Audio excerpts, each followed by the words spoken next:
Tandaan mo to, walang tao ang walang problema. Habang buhay tayo, siguradong meron tayong problema.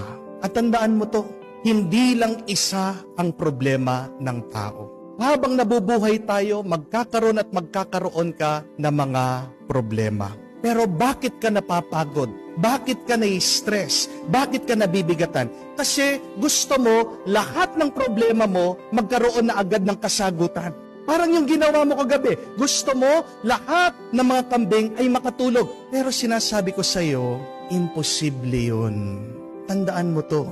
Minsan sa buhay, ang problema parang kambing. Merong mga kambing na madaling makatulog. Ibig sabihin, merong mga problema na madaling masolusyonan. Meron naman mga kambing matitigas sa ulo. Ibig sabihin, merong mga problema mahirap sagutin. Merong mga kambing